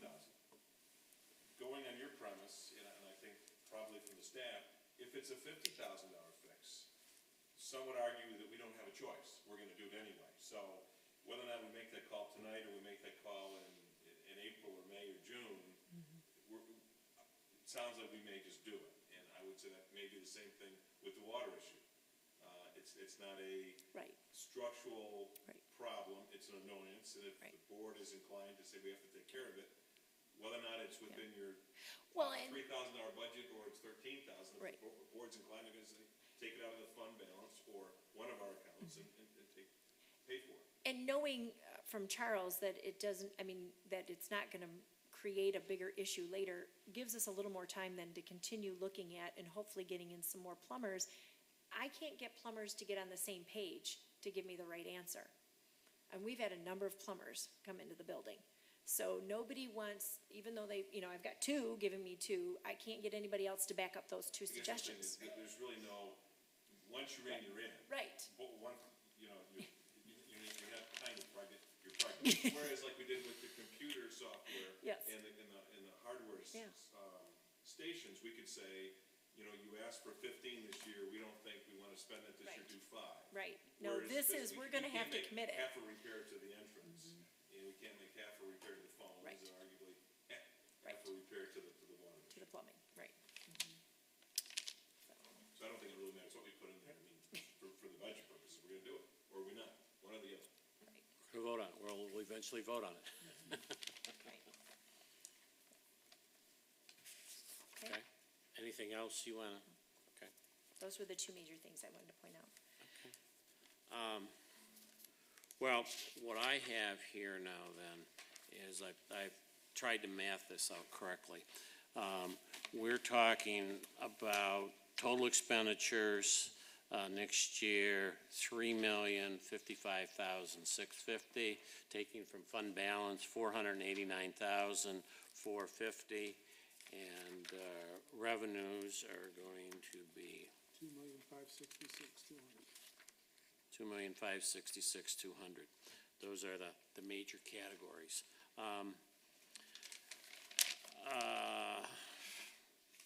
I will entertain a motion from, well, let me not entertain a motion. Any discussion about revenues? I'm gonna do categories. Any discussion about revenues? Can I, Yeah, go ahead. Should we have on the, an offer up first, and then there's discussion? I was just see if there was any discussion within category. Oh, you want to do the whole thing first? We can do that, but go, Well, but that allows us to talk about it any way we want to, right, revenues or expenses? well, there's different ways of doing it. I don't, I defer to the chair. I was gonna do it categories, just revenues. Any change that we see in the revenues, in the category of the revenues. I was going to offer a point of clarification for our two newest members. You'll see that there is a line item, 664,500.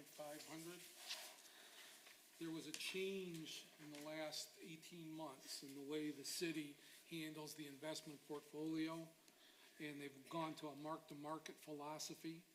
So now we record fluctuations, and it'll be done on a quarterly basis. For budgetary purposes, we've assumed 0. And if the investment portfolio is healthy, there should be positive revenues that'll be generated. If the market takes a dive and the investments, which are fairly safe and stable, so it really won't be that negatively impacted, but we'll take a small hit, okay? So the potential with the economy potentially healing as we go forward, the expectation may be that revenues may jump up, but for budget purposes, I concur with leaving it or assigning a 0 value to it. We've also, from the realized earnings perspective, had conversations with several of the former finance directors, and we introduced at the last session the new finance chairman. He kind of understands our orientation, where we're coming from, the city's investment policy. I mean, their hands are tied to some extent, and we've talked about maybe alternate possibilities about maybe earmarking some of the investment portfolio in a foundation that maybe would give us a better yield. All those things are possible, but we're being very conservative in terms of the yield that we're recognizing as part of the budget.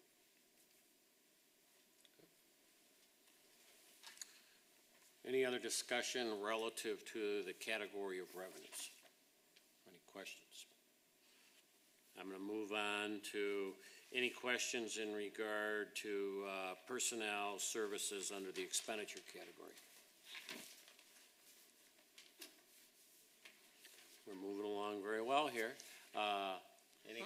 I'm sorry, did this factor in the proposed increase that, Yes, it did. okay, so it's, That's where you see, I put it in the wages non-pensionable, because that's where they had me put it last time. Right. Until I actually give them those numbers and find out, I'll let you know, but that's where I put it in at this point. Any questions or comments in the category under expenditures of supplies?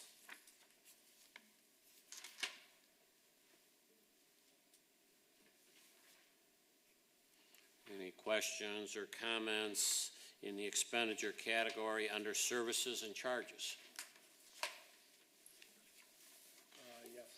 Health materials? Services and charges. I think I'm in the right section, but could you explain how, I'm backing up a little bit, I guess. The report as it listed shows a fund balance negative of 471. You said it would be 489. What was that 18,000 that took it from 471 to 489? I think it was 450 to 489. You're looking at the forecast column versus the proposed column? Well, I think you may, it depends on whether you're looking at Okay, I see the 2015 budget versus the 2013, 2014. I think that the 17 or 18,000 in this year's budget, like from 471 to 489, was if you accept the revenues of an extra 17 or 18,000 that shows up on our monthly statements, but we didn't include it in the projections on the annual Correct. statement. Correct. That brings that 471 up to 489. But in terms of next year's budget, it was an increase of fund balance from 450 to 489. Okay. Does that answer your Yes, question? thank Okay. you. Okay. We're still in total services and charges for comments, questions. One comment. Trustee Checker. Ground maintenance, just looking at what we did this year and last year, and I know that we're at 47,000 this year, and some of it's yet to be spent. Correct, that's the parking lot. Yeah, but if I back out the parking lot and the striping of the parking lot and the additional signage and so forth, even eliminating the ice melt for the moment, anticipating that we won't Hopefully have we're as done. bad of a year There next will be year. an ice melt? God. You know, I think that the weeding of the bioswale was something that we did last year for the very first time, so maybe that cost wouldn't be as extensive. It won't, and we already, I can tell you that, we did receive our quotes, for ground maintenance, and they came in including some of that work. So I'm confident with that number. That's a $26,000 number? Yep. And then the $73,900 for building maintenance? Yes. Now that 73,900, at the March 1st meeting, we had talked about that there is a $10,000 contingency sitting in there for building. So, just making you aware, we had gone back and forth about whether we should pull it out, have it in. So it really would read 63.9 if it weren't the $10,000 contingency. So Do you have any other contingency line items like that in any other categories? I don't. Now, if we are to take that out, really all you would be taking out is about 6,000, because I leave a $4,000 contingency just of little things that we use anyways. So it's your call on that. We went back and forth. I put it back in. I think we agreed to leave it in, We because did, otherwise at the last theoretically, meeting, but every I just- line item could have a sub-contingency line item. That's, Right.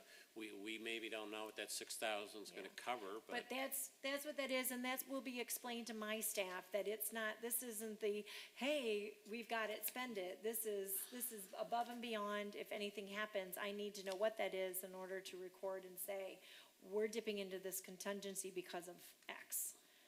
That's, Trustee Margolis. If any staff member brings up that point, not only are we approving the budget for the next fiscal year, but we're projecting the subsequent year, we're talking over $900,000 of fund balance deficit being allocated here.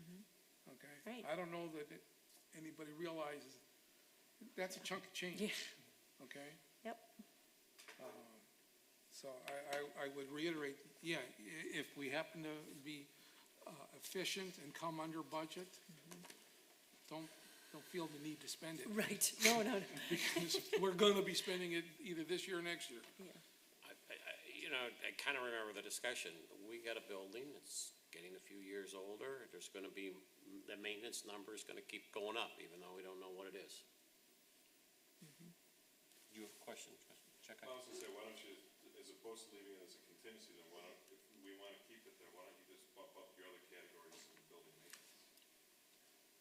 think that's what we did.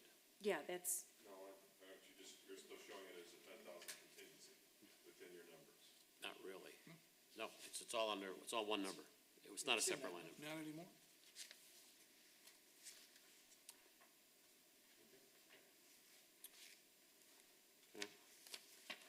Okay? so I just want to be clear, we're still showing it at the 73.9? Okay, Yep. okay, thank you. Just, but doing that, I mean, if that filters its way through other line items in the budget, it starts to distort and dilutes the process of the budget. Right. Because we're asking you to put paper to pencil on everything else, and now we're giving you the freedom of saying, just kind of add a little bit more to this one particular category. There, you could do that all the way across. Right. It just strikes me this is the only one I'm doing that at. I think I we're don't doing think that so. because I mean, we're, I personally don't think so. I don't think any of those numbers are so concrete that we know exactly what those expenditures are. I mean, I think there's a little bit of, you know, I don't think we've totaled up our electrical bills to know that they're gonna be exactly $90,500. Or for that year, $93,200. Well, that's what the budget is. It's It's give or just a take. budget, it's your best budget. Last year's actual, and you add 2% or 3%. Yeah, So, it That's- started, we Mark, do. as there was a $10,000 contingency that was a subcategory of that, and then you just added 10,000 to your, you came up with 63,000, you added 10, now you had 17. we came up with 63, but that didn't include 4,000 that we have of a contingency. So actually, it's, I want to make sure it's clear. It would be 67.9 that I would have brought to you. Okay, because that includes a $4,000 contingency that I've carried for a number of years, which we blew through very quickly this year in grounds maintenance. And then as more things started to come up that we had that we covered in contingency, then I had to come to you and say, we're exceeding this. So I added in that additional 6,000 in order for it to equal 10, to give us that $10,000 contingency. Well, I'm gonna be the devil's advocate. Give me a list of the $67,000, and how do you come up with the 67,000 or the 63? Aren't those just rough guesses? No, I they're mean, pretty, not rough guesses, but I mean, that this is. for the most part, they're pretty much close to costs that we know that we're, it's, elevator maintenance, we know the cost on it that they charge to come out and do that every year. The filters that we purchase, I mean, we've got pretty good costs that are coming to that number. And then there's a contingency that we've always put in. I'm just making it higher based on what we've had happen in this past year. We're pretty close. I mean, Barb does a great job going through and talking to all of our vendors and getting a good idea of what we might, I look at a budget from her and she's got pretty good itemization as to what she's spending in order to come to those numbers. So I would be telling you then that I would bring it down to 67.9 because I want that $4,000 contingency that I always carry. Again, but we exceeded it this year. So, and that the conversation was, do we make it higher in case there are any issues? Well, we can bring it down lower. I'll be coming back to you then probably if there's an issue. That's what it's about, is if there's anything that comes up, then I'll be coming to you to let you know that we've got some problems that we don't have budgeted. These are not things budgeted for. So it potentially could save you $6,000 off the budget if you wanted to do that. From what I heard, from the last meeting, that's why I did that. Put the 10. You've done exactly Yeah, what we have collectively asked you to do. And I guess there's, maybe there's some philosophical differences about what we think the building maintenance will be, in this subcategory of a contingency fund. I view there's a little contingency in all of the categories. Yeah. But, How much? We try to well, be- Well, Mark, I would say that arguably, you could maybe do better on this particular category by creating a building maintenance account and a repairs account, building repairs account. So you get into your, if that makes a difference. I think the issue we had was simply this. As Trustee Margot has just referenced a $900,000 number. Our cash burn is $450 a year. And we have to start now to make sure we're all trained that there will be a day that the director and staff can't have a contingency and can't come to us with these items. And so part of, I think, what we tried to do on the last session was to try to rein in and try to get the thought process started now. At some point in time, we don't want to hit the brick in the road where we're going to be $500,000 upside down and say to the staff or say to the director, you've got to stop cleaning the restrooms, stop cutting the grass, and oh, by the way, you have to lay off half your staff. So part of the issue was to try to get this to be not just an exercise, but really to start kind of honing in some of these expenses. You know, we just can't do, well, if it's gonna go up, I'm gonna have to come to you and ask you for some more. I think we'll give it as long as we have it, but there will come a day. Right. It's simple math. We're within 5 years here, we're really having some spirited discussions. Yeah. So you're gonna leave it? I mean, I point that out, it's not worth it. This is not my budget. That's, not to put it, no, I want to make sure it's reflective of what you are comfortable Okay, with. Yes. I'm okay with where it's at right now, how you reflect. I'm comfortable the way it's reflected.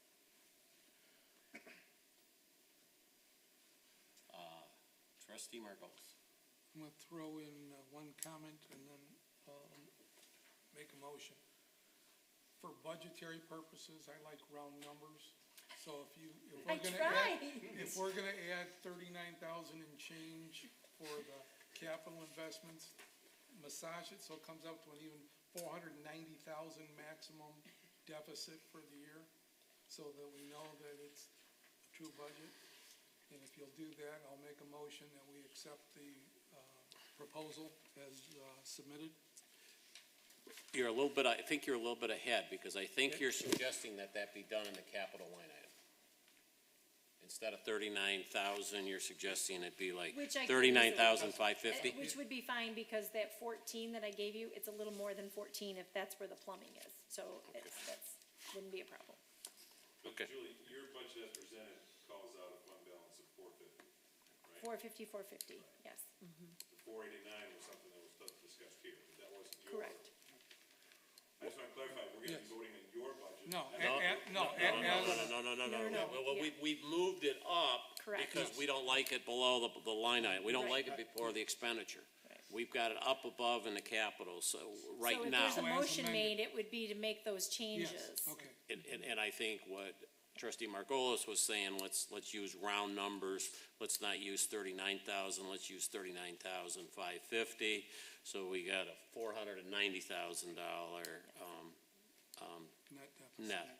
Yes. But I think, I understand what you're saying. Maximum net. You're a tad ahead of me because I'm still in, I'm in, services and charges. I think- You wouldn't let me put it in the normal services and charges. You want it in the capital item. That's a separate category. Okay. Now you're jumping ahead. Sorry. Moving out of services and charges and moving into the last expenditure category, which is capital outlay. Yes. Now I will entertain what you were suggesting, Trustee Margolis. You want to add 39,550 instead of 39,000? For the plumbing, the entrance, and the phones? Yeah, 39,550. Yes.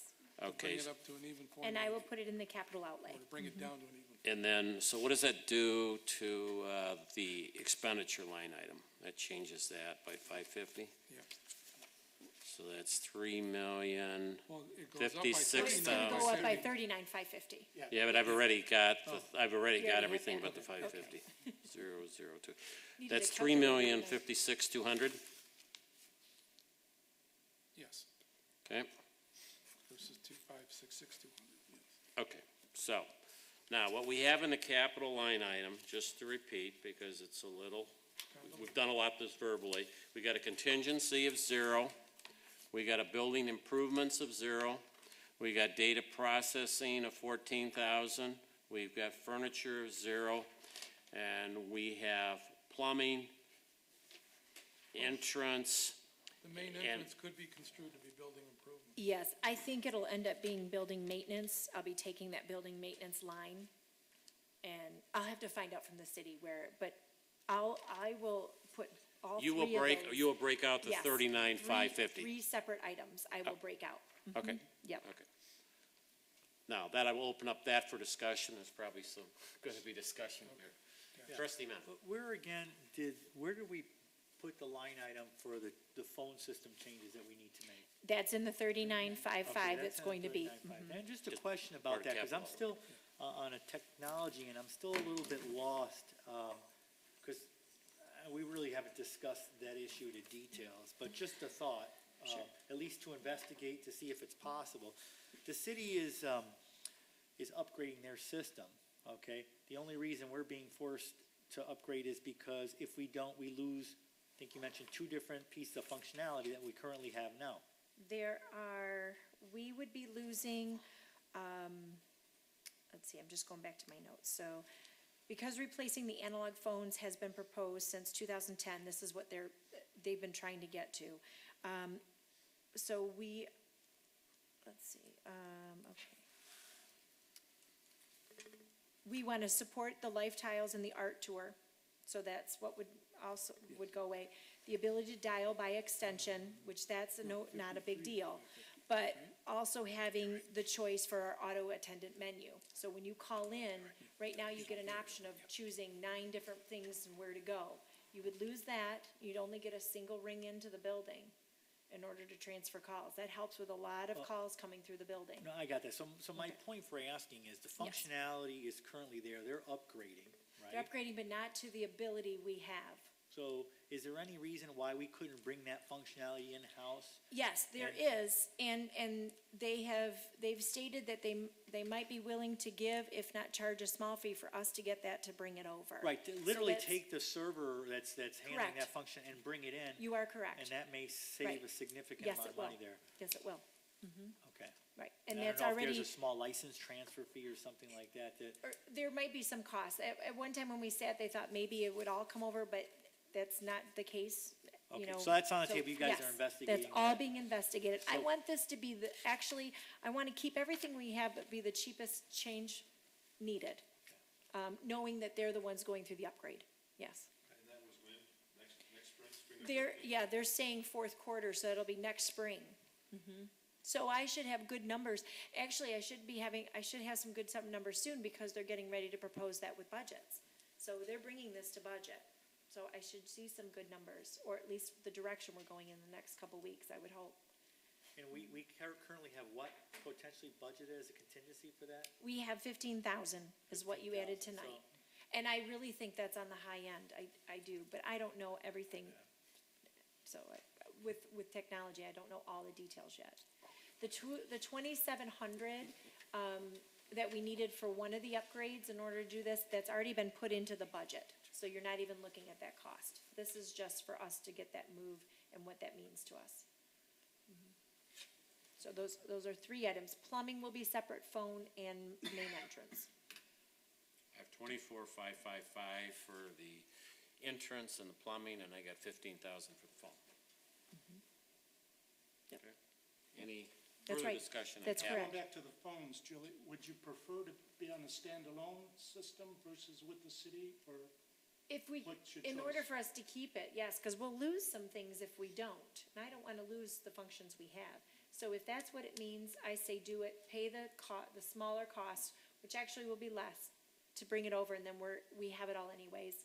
Yeah, I would think significantly less Yes. than that, significantly. Yes, I'm hoping it's not going to be even near the 15,000, but that's all they could give me with a window when we first sat down for discussion, so.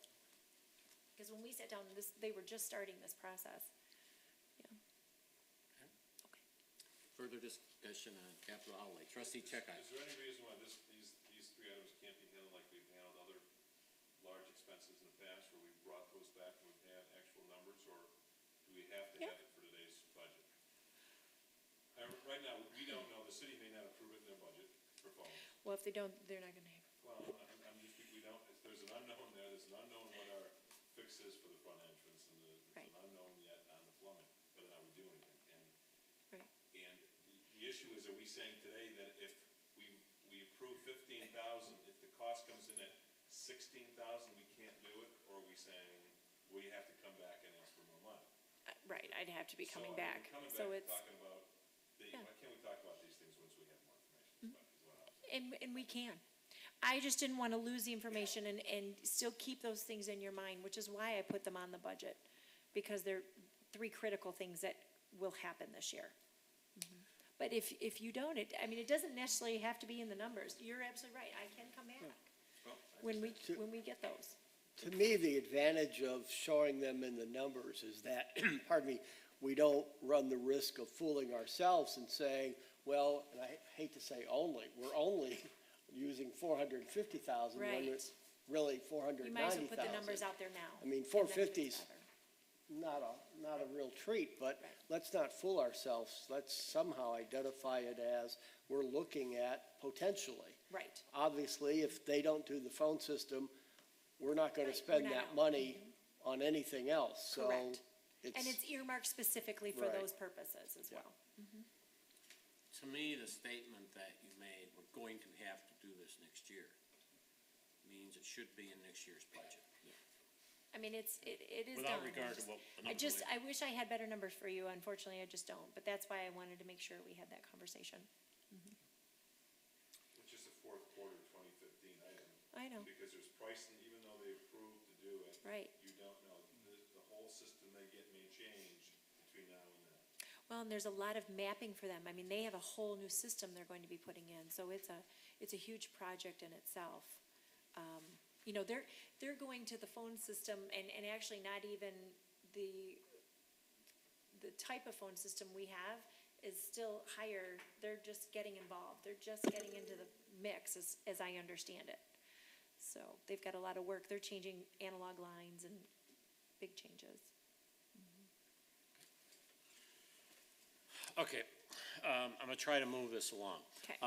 To get a vote on it. For purposes of voting, we have the budget as presented to us with the following changes. There is additional $39,550 in the capital outlay fund. In the total capital outlay fund, instead of 14,000, it is 53,550. Instead of total expenditures of $3,016,650, it's $3,056,200. And the total fund balance, instead of 450, it is 490,000. That is the budget that we're looking at for purposes of adopting, not adopting, or modifying. So I would like to start there, and I would ask a board member to motion something up based on that. If that's clear, if anybody followed the numbers. But everything else is in front of us other than what I just, Trustee Margolis. Mr. President, I'd like to move that we accept the amended proposed budget that shows a net maximum deficit for the fiscal year ending 6/30/2015 of $490,000. Thank you. Any second to that motion? I second. That motion has been seconded. Now it's time to discuss that budget and that motion.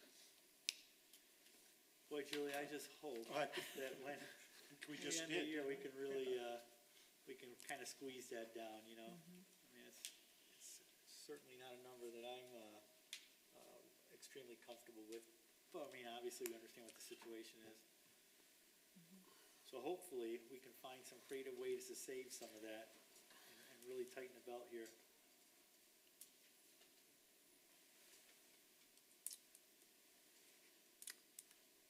Any other discussion? I think your sentiments are probably echoed by all of the trustees, so, really. Yeah, Great. I think you're right. We all have that same bad feeling about that large of a number, while still recognizing that seems to be reality. I don't know the process and the procedure, but to me, it kind of begs the question, if we look at the 5-year window and we look at roughly the same kinds of $400,000 to $500,000 numbers, we all know that 5 years from now, we got a problem. I don't know if it's a finance committee or who it is, but I think we ought to sit down sometime this year still and look at a 5-year plan and say, what are we gonna do? Because if revenue only goes up 2 or 3% Right. over the next, per year, over the next 5 years, we're gonna be in a real hole at the end of that 4 or 5 years. And either we're going to have to find things to cut that are big, or we're gonna have to find sources of revenue, neither of which are very easy options. So I don't know what the answer is, but I think we owe it as a board to at least start to look at that bigger window than the next year or the next 2 years. Very well said. Trustee Margolis? Yeah, that being said, we've experienced over the last 5, 6 years, economic conditions that haven't prevailed for a while, and I believe, and it's reflected in the appraised values that came out this year, that the recovery has begun. And I also know that there's new housing starts in the city. We're still not at capacity in terms of the expansion within the city. Their own tax projected revenues do start to trend back up. So if your premises were staying firm at 2.5 or 2.6 million of revenue, then I agree with you. Sustaining $450,000 annual losses is not viable. But the likelihood is there will be an increase in revenue. The question is, are the expenditures controllable? And I think once we make some of these capital improvements, we position ourselves that the need for that type of deficit funding should be diminished. Now, it doesn't mean it will, but that would be my expectation going forward on a 5-year horizon. Yeah, I mean, I think we all expect that revenues will increase, but if you do the math, they'd have to increase at a pretty high percentage to cover the same level of expenditures.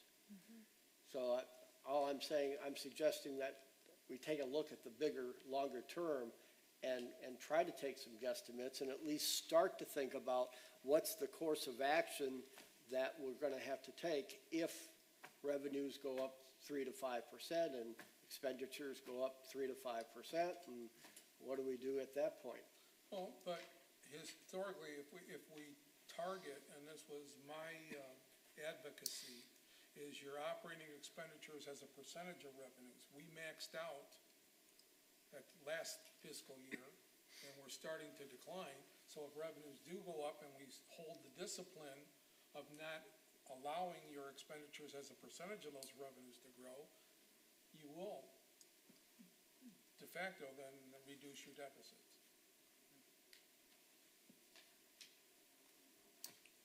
So, I mean, one of the, elements, we're spending over $400,000 a year on materials. You made the comment in one of the earlier meetings that you were able to get some new books or whatever, and they were actually cheaper than they had been in a year or two prior. The question is, going forward, will books and other electronic materials go up in cost or down? I mean, I don't know. And things that we are changing from physical book materials to databases and online resources actually are costing more than your physical book. The option to have it online or virtual. So those are changing as well. And we're going more to that. So there's subscription costs, there's things like that we look at that factor into that as well. So, yeah, this is my first budget that has me concerned, very concerned this year. Trustee Checker? Okay, I'll put my treasurer's hat on for a moment. First and foremost, I'm going to vote as presented today in favor of. Having said that, to echo the comments, the wholehearted reality is this. Right now, 75% of our budget is tied up into human resources, staffing. The next 25 is also very instrumental to our business, which is books and periodicals and so forth. So before you turn on a light switch, before you put the restrooms open, turn on the water for irrigation, we are already at what we take in on an annual basis. We will get some pickup from tax revenues, but we will also have some pickup pick up the those expense items. So if there's a 20% core there of operating this building, and so the issue is, we have, through no fault of our own, it's just the nature of our business, but we have some very built-in challenges that are gonna be very, very tough for us to do. And I think as we talk at our budget session, I know myself, I think over the course of this next year, to me, I will be looking with a renewed point of emphasis on the things we ask the staff to do, such things as the fundraising and some of these outreach programs, and so forth. Is it better for you as opposed to you going and spending 15 hours a week at the Rotary and so forth, which are all great, Right. great things we do, and you have done a fantastic job in fulfilling that function. But are we better off coming back and saying, Julie, we need you here 15 hours, so we don't need somebody else here for 15 hours? It's a great question. So those are the things that I think, so I would ask you and the staff, you know, honestly and fairly, as you're going through, keep that in mind, because I will be asking, you know, how are we tracking these things? And, you know, are we spending, you know, $2 to make a buck, or are we spending $4 to make a buck? And granted, some of these things may cut against some of the goals that the board has set for, you know, our strategic goals, but once again, that, in a changing world, that's fair for us to revisit some of these things, because it may not be fair to ask you to do this, and all kind of away from the core of what we're here to do, or what we can't lose sight of, and say we can't pay for it, but we want you to do that, so, you guys have been doing a great job. And just keep Nope, it I up. understand, I do. And I know one of the things that I brought up in the budget session at some point, and I will raise it again, is I know we're open, we ask staff to be here an hour before the library opens. And, you know, if we add those hours up, and I realize it's part-time and full-time, but at some point, I'd like you to think about that, because I will at one point Sure. ask you to give me a more of a hard report as to how many hours we have. And maybe one answer is asking staff to kind of get ready for the day at the same time the doors are open. But, you know, 1 hour a day times 360 days a year, Right. times how many staff members. Right. You know, a small number times a big number can be a big number, and we're gonna be looking for numbers like that. Yep. It's tough. Great point. Thank you. Was it seconded? It was moved and seconded. I just want to add a comment. I share all these things that everybody said, and that the number is concerning to me. But I also sort of want to put it in context of kind of what other libraries are going through at this point in time. And I think most of the libraries are, struggling to at least maintain the services that they've always provided. And I read some statistics today on Redford Township in terms of having a budget of approximately $1.5 million. And they're going into their fund balance over $500,000 to maintain doing what they're doing. And I'm sure they don't like that. We don't like doing that, but relative to the comparison of going into a fund balance of $500,000 when you got $1.6 million fund balance on an overall $1.5 million operating fund, we, on the other hand, have approximately $3 or $4 million fund balance. We have an operating expenditures of approximately $3 million a year. At least when I put those two side by side, as much as I don't want to spend the $470 or the $489, I take some small comfort in that relative to where we're sitting with other libraries who are wrestling with the same issue. And so I will support this budget, but it's with caution in mind, and I don't think we have to tell Julie and the staff, just because it's in the budget, go spend it. And I know they won't do that. No, So, they don't. any other comments? In that case, I'm going to ask, we've got a motion, it's been seconded. All in favor, say aye. Aye. Any opposition? The budget as presented and modified has been approved.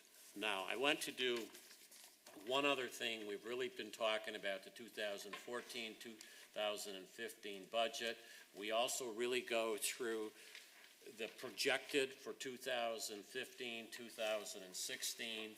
I don't think we have to go through that with the same kind of detail, but I would at least like this board to recognize that they're approving this projected for 2015, 2016, unless there's something there that they don't like. But I think we as a body have to say that is our projected for 2015 and 2016. So I'd entertain that motion. Doesn't mean I'll get it, but I'll entertain it. Been moved. Any second? Second. Been moved and seconded to adopt the projected budget for 2015, 2016 as presented here tonight on pages 48 through 50. Any discussion? Trustee Checkeye. The word you just used, adopt.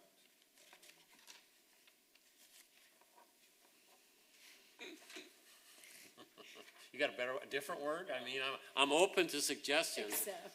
Accept, Accept? recognize, recognize. Reluctantly accept? How about if we just record it? Well, yeah, Yeah, unless anybody else doesn't feel that way, Yeah. I don't think Yeah, we're. no, we're not adopting it. right. I agree. But we're recording it into the record. So that's a We two-year, had a policy last couple of years to go 2 years Yeah. out, right? Yep. And as Julie obviously did the first year, Yeah. she has not lost sight of what we've No, been doing in the past. I haven't, but I couldn't go any farther, so. No, but I certainly vote to put it on there to acknowledge and to agree that we are continuing, we haven't found any relief, and we're not expecting any relief for 2015, 2016. I accept the wordsmithing correction to the motion. To acknowledge, is that what you're accepting as, not approve, but acknowledge? Is that, Acknowledge. yes, yes, Okay. great, okay. Whoever seconded, that's acceptable? Yep, okay. Any further discussion? All in favor, say aye. Aye. Any opposition? Unanimously passes. Thank you, So we gentlemen. have adopted a budget for 2014 and 15, and we've acknowledged the budget for 2015, 2016. Thank you, all board members, thank you, Thank you. staff, very much. with the understanding it's not sustainable long-term. And it'll be subject to review next February. Might be earlier than that. They keep pushing us. Yeah, anything else? I was told today I better have earlier sessions. I don't know how I can have earlier sessions if I don't have numbers. We might push back. Just my thoughts. Motion to adjourn? We've gone past our normal time here by a few minutes. I'll entertain a motion to adjourn. So did. Motion to adjourn has been moved and supported. All in favor, say aye. Aye. Any Thank you, gentlemen. opposition? Meeting is adjourned.